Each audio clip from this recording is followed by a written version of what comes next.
From our archives, the Billy Graham Classics.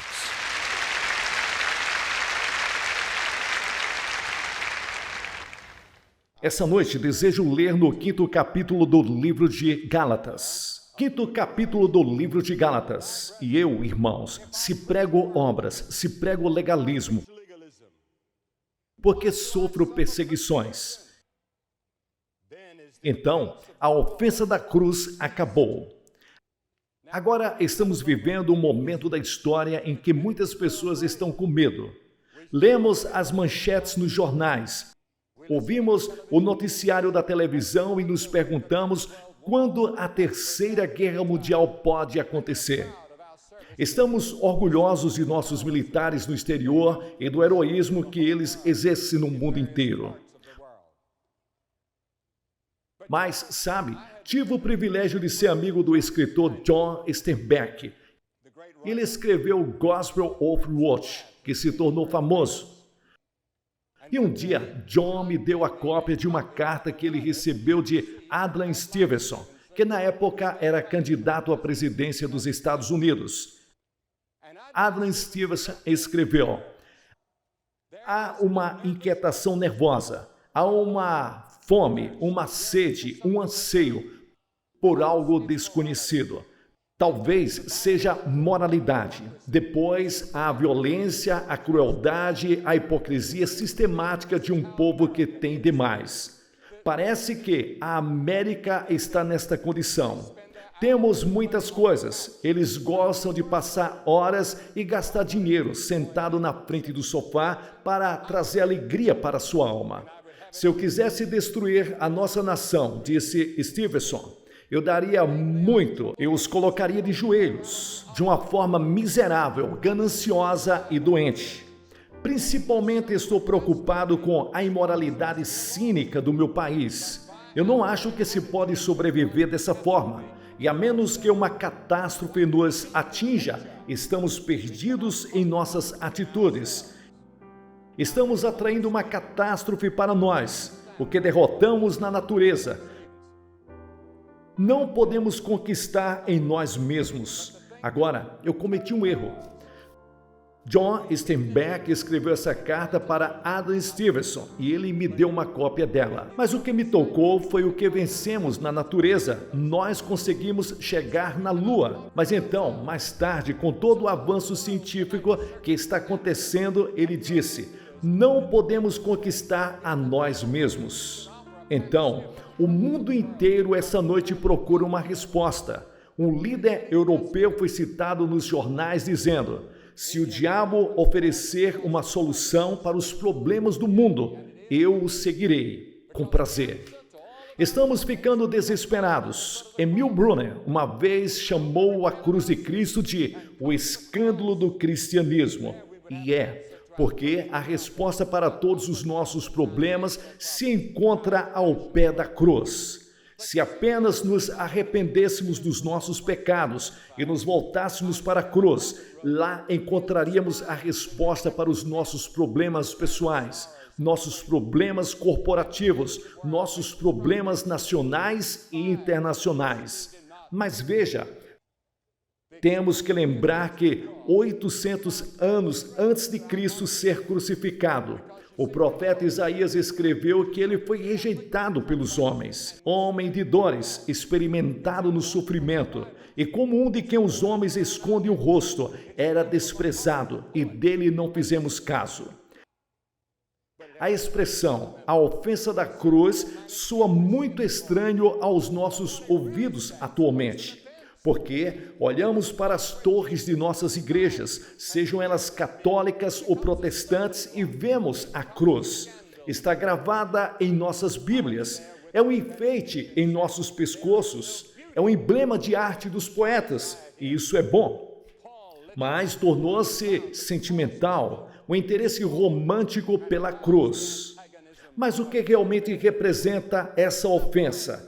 É um lugar onde Jesus Cristo foi desprezado e rejeitado pelos homens, tornando-se uma pedra de tropeço. Torna-se um escândalo para homens e mulheres. Isaías, em sua visão profética, diz: Nenhuma beleza havia que nos agradasse.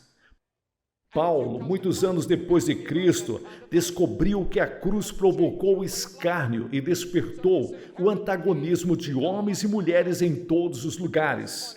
Agora, por que a cruz é uma ofensa? Você já pensou nisso? Por que é uma ofensa?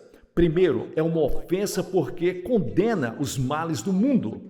Você vê Herodes, o rei Herodes não gostou da cruz porque ele estava vivendo em adultério. E a cruz condena a sua imoralidade. E se você vem a Cristo, você tem que deixar esse tipo de vida. Você tem que mudar seu modo de viver. Então Herodes não gostou da mensagem da cruz. A cruz aponta para ele e diz: Herodes, você tem que deixar essa mulher. Você está vivendo em pecado. Pilatos, o governador, não gostou da cruz porque foi influenciado pela multidão. Ele era um covarde. Estava com medo de defender o que era certo. A cruz o condenou. Há um mês, nosso principal jornal fez uma pesquisa entre seus milhares de leitores. E a pesquisa era: se você pudesse escolher uma pessoa para um jantar, se você pudesse escolher um personagem da história da humanidade para um jantar, quem você escolheria? Você sabe que nenhum líder proeminente escolheu Jesus Cristo? Alguns escolheram Pilatos, Helena de Troia, Sócrates. Por que não incluíram Jesus Cristo, o Senhor da história, o Rei dos reis e Senhor dos senhores? Aquele que morreu por nossos pecados e ressuscitou dos mortos. Por que não o incluíram? Eu acredito que sei por quê. Por causa da ofensa da cruz. A resposta da Bíblia é clara. Por causa da ofensa da cruz. A cruz condena o meu modo de vida pecaminoso e eu não gosto disso. Paulo escreveu aos Coríntios: mas o homem natural não aceita as coisas do Espírito, porque elas são loucura e se discernem espiritualmente. Veja, nós somos pessoas naturais, você que está fora de Cristo. Se você realmente não conhece a Cristo, você pode estar em uma igreja, mas você não conhece a Cristo. Você é chamado de uma pessoa natural, cujas mentes foram cegas pelo diabo, cuja vida é controlada pelas paixões, ganância e luxúria desse mundo. E a cruz aponta o dedo para você e o condena, não você pessoalmente, mas os seus pecados. Condena seus pecados porque Cristo te ama. Ele te ama e vai te perdoar. Ele vai te limpar. Ele vai mudar você. Ele morreu por você, mas isso condena seus pecados e seu modo de viver. Em Romanos diz que a mente carnal e natural está em inimizade com Deus, pois não está sujeita à lei de Deus e nem pode estar. As nossas mentes são controladas por algo que não é o Espírito de Deus. Elas são controladas pelo pensamento desse mundo. Nós temos a mente carnal e a cruz nos condena. E a cruz diz que isso é errado. A cruz diz que você deve parar e mudar a sua maneira de pensar. Você deve se arrepender de seus pecados. E não gostamos de fazer isso. E no caso de Judas, a cruz o condenou à sua ganância, porque ele vendeu Jesus por 30 moedas de prata. E quantas pessoas aqui nessa noite não são gananciosas? Pensamos nos ricos como gananciosos, mas isso não é verdade. O rico pode ser ganancioso e o pobre também. Um pobre pode ser ganancioso também. A ganância toca a todas as fases da vida. Atinge todas as raças e classes sociais e todos os status da sociedade econômica do país e do mundo, porque podemos ser gananciosos, queremos o que a outra pessoa tem, ou desejamos ser como ela, e pensamos, se pudéssemos ganhar dinheiro, se pudéssemos ganhar mais dinheiro, seríamos felizes, mas o materialismo não oferece felicidade, e então havia multidão. A cruz condenou a multidão porque a multidão era indiferente. Diz: sentados, eles observavam. Ele está morrendo na cruz, sofrendo e sangrando, morrendo. E a cruz condenou aquela indiferença. E há muitos de vocês aqui esta noite que estão aqui somente por curiosidade. Você é indiferente, mas isso não te incomoda. Você tem responsabilidade por sua alma e seu espírito que viverá daqui a 1000 anos. E a decisão que você tomar essa noite vai determinar aonde estará daqui a 100 anos. Mas você é indiferente a ela. Você não se importa. Algum dia você vai se importar, mas será tarde demais. Você precisa vir a Cristo essa noite e se certificar de que está pronto para se encontrar com Deus. A cruz condena toda desonestidade, luxúria, ganância e imoralidade. E não gostamos de ser perturbados em nossos pecados. E essa é uma razão porque a cruz se torna uma ofensa. Quando Paulo se apresenta ao governador Félix, a mensagem ardente da cruz condenou Félix a ponto de ele tremer. E ele disse: quando eu estiver em um momento oportuno, vou chamar você. Mas ele nunca chamou. E essa é a indicação de que alguns de vocês vão dizer esta noite: haverá outra oportunidade, outra hora, outra chance. Quando eu ficar mais velho, quando eu acertar as coisas com a minha esposa, quando eu estiver vivendo melhor, quando eu estiver em uma posição melhor, eu irei a Cristo. Algum dia, mas não agora. Não posso pagar esse preço agora. Talvez quando eu estiver mais velho, eu consiga. Pode nunca haver outro momento conveniente. Você só pode ver quando o Espírito Santo estiver falando e te atraindo. E o Espírito Santo está falando e te atraindo esta noite, nesse estádio, em resposta para as orações de milhares de pessoas em todo o país. Sim, a pregação da cruz pode fazer você tremer e ficar pálido quando o convite for feito. Mas você não vem porque sente que precisa fazer algo para se preparar. Existe um livro do professor Donald Perry. Ele diz que a velhice não é a fase religiosa da vida. Geralmente pensamos em pessoas idosas abraçando a religião, mas isso não é verdade. Como a velha avó que estava lendo a Bíblia, a neta foi questionada por um amigo que disse: o que a sua avó está fazendo? E a netinha disse: bem, ela está estudando para as provas finais. E muitos de nós pensamos assim: quando eu ficar mais velho, quando as coisas se ajeitarem, quando eu ficar mais maduro, eu darei a minha vida a Cristo. Mas ele disse que a velhice não é a fase religiosa da vida. Se existe uma fase de desenvolvimento que acontece com crianças, é de 7 a 9 anos. Ele disse que se existe uma idade religiosa em nossas vidas, é entre 7 e 9 anos. E eu noto que, em todas as cruzadas que realizamos, que a idade em que as pessoas se apresentam para receber a Cristo é entre 18 e 22 anos. Essa parece ser a idade do compromisso. Essa é a idade que estamos assumindo um compromisso sobre vocação, casamento e valores da vida. É nessa idade que assumimos um compromisso com a religião. E então, diminui até chegar na casa dos 50 anos. Em uma cruzada, poucas pessoas além dos 50 anos vêm a Cristo. Por quê? Porque você endurece o seu coração. E a Escritura diz que você pode endurecer tanto o seu coração que quando o Espírito fala, você não consegue mais ouvir. Sua consciência está morta. Ela precisa ser despertada. E quando você vem a Cristo, sua consciência é vivificada.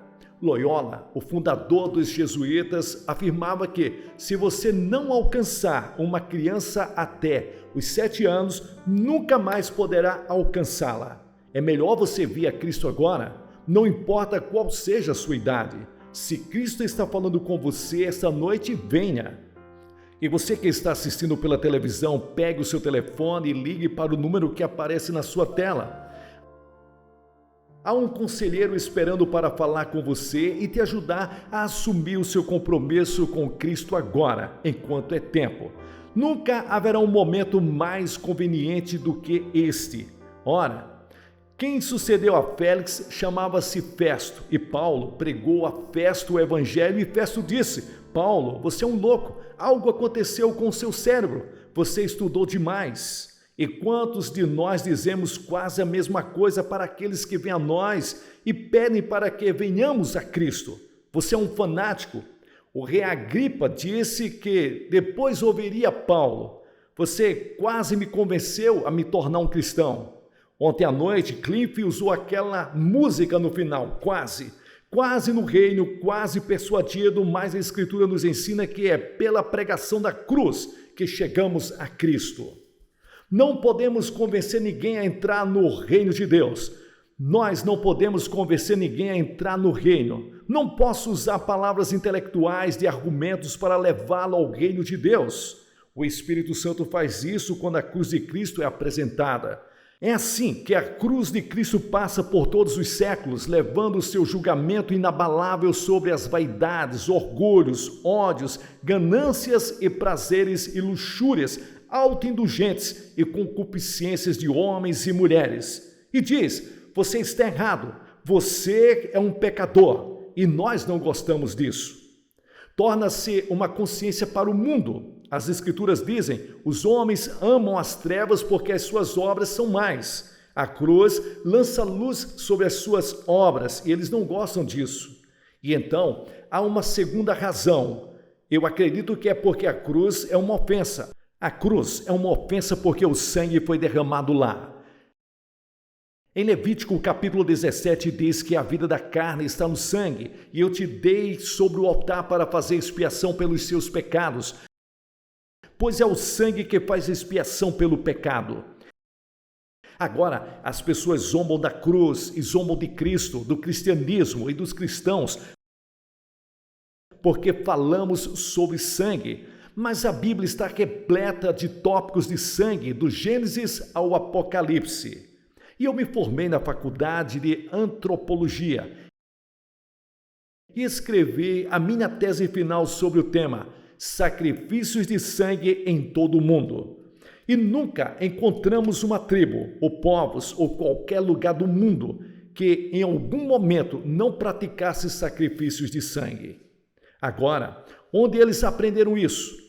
Eles o praticam hoje em muitas partes do mundo. Sacrifícios de sangue é oferecido ao Deus ou aos deuses. Por quê? Porque Deus disse desde o início, quando ele matou aqueles 2 animais, e o sangue foi derramado para que pudesse vestir Adão e Eva, depois que eles pecaram e ficaram nus diante de Deus.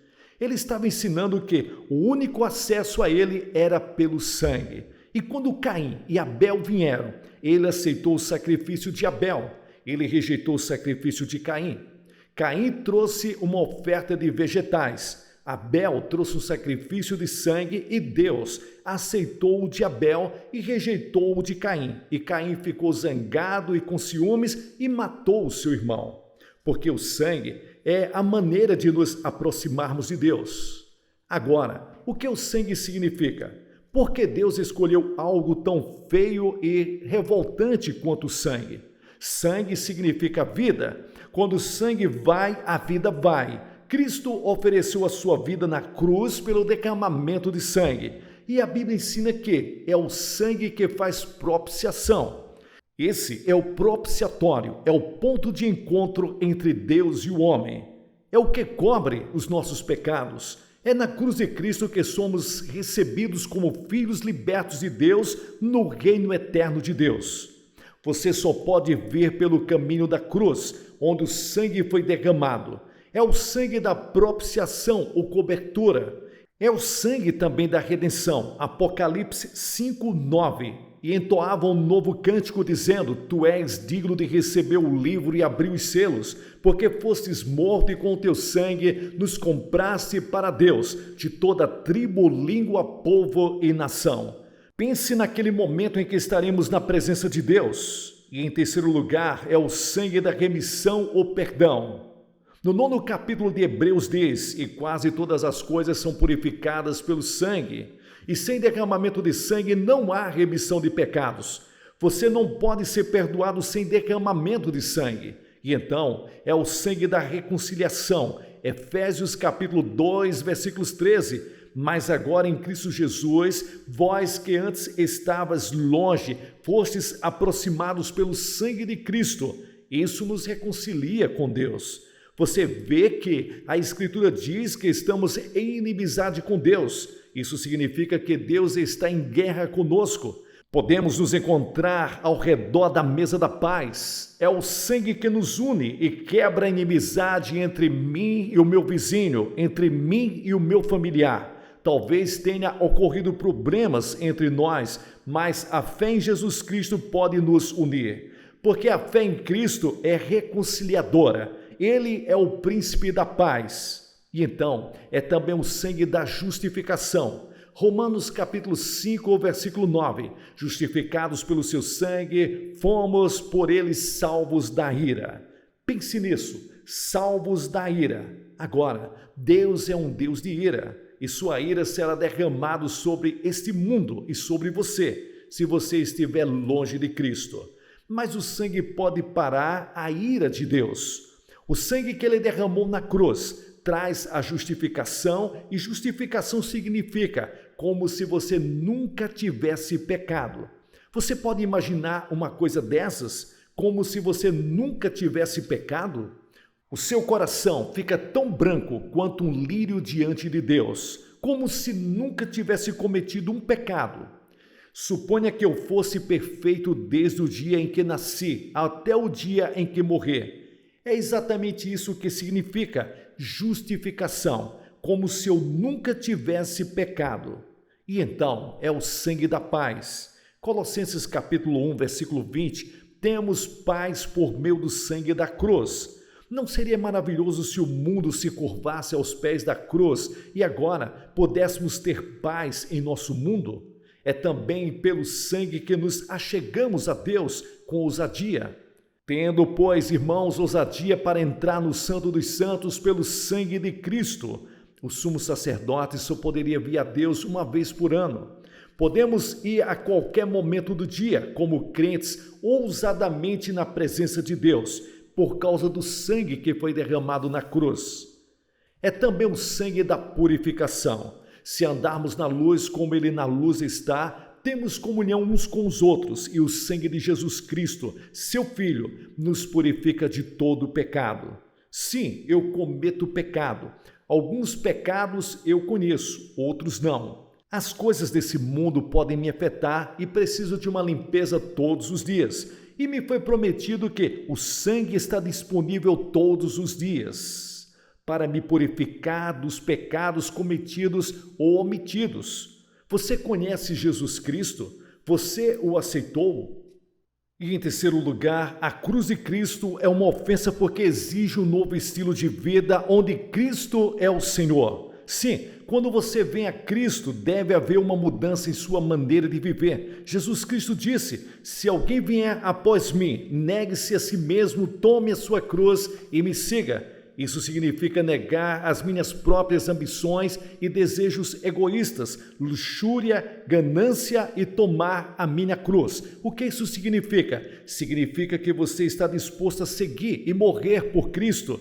Ele está indo para a cruz. Isso significa que você está disposto a voltar para as aulas, voltar para a sua vizinhança, voltar para os seus negócios, para o seu local de trabalho e dizer para os seus amigos que você está seguindo a Cristo. Você toma sua posição com Cristo, mesmo que isto seja impopular, mesmo que eles passem a rir e a zombar de você. Você defende a Cristo e nunca se envergonha dele. Porque não me envergonho do Evangelho de Cristo, pois é o poder de Deus para a salvação. Você nunca se envergonha dele. Você sabe, muitos se irritam com as restrições da vida cristã. Nós recusamos e desistimos do que a cruz condena. É evidente que muitos querem o Cristo da cruz, mas não a cruz de Cristo. Queremos as bênçãos do cristianismo sem compartilhar as labutas, sacrifícios que estão envolvidos, e a crucificação pode ser dolorosa. Não é popular nem agradável, para o velho eu morrer, mas esse é o caminho para a vida de Cristo e a vida dirigida pelo Espírito. Não vivo mais eu, mas Cristo vive em mim. E finalmente, a cruz às vezes é uma ofensa porque é o único caminho de salvação e não oferece alternativa. Exige muito de todos os homens e de todas as mulheres. Se eu fosse você, eu acertaria as contas com Deus.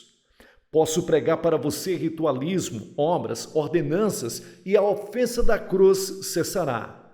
A ofensa da cruz surge principalmente do fato de que a cruz condena todos os outros meios de salvação.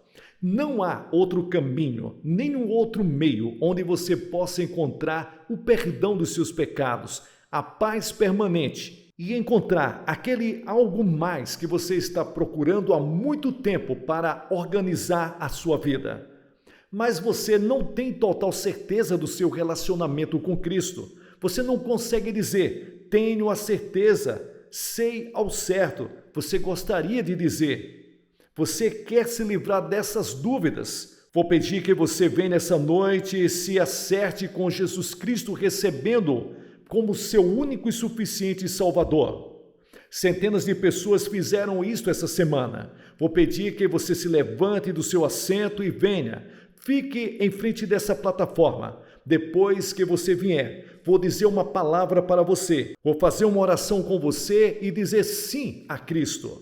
Nós vamos esperar por você agora. Não deixe passar mais um momento antes de assumir esse compromisso e decisão por Ele. Certifique-se antes de ir para casa. Apenas levante-se e venha.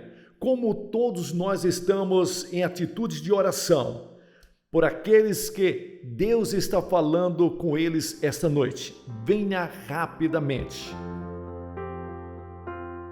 Pessoal, aqui é o pastor Gilson Soares fazendo as dublagens do reverendo Billy Graham.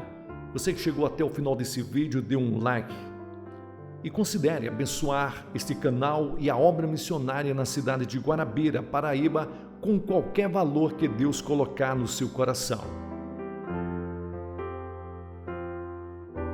Você que está assistindo pela televisão, você pode ver que dezenas de pessoas estão vindo aqui em Oklahoma City fazer seu compromisso com Cristo para encontrar paz, a segurança, a alegria que Cristo promete e a certeza da vida eterna. Você também pode assumir esse compromisso aonde estiver, em sua casa, em um bar, em um hotel, em qualquer lugar. Aceite Jesus Cristo, que Deus o ajude a fazer esse compromisso nessa noite e certifique-se de ir na igreja no próximo domingo.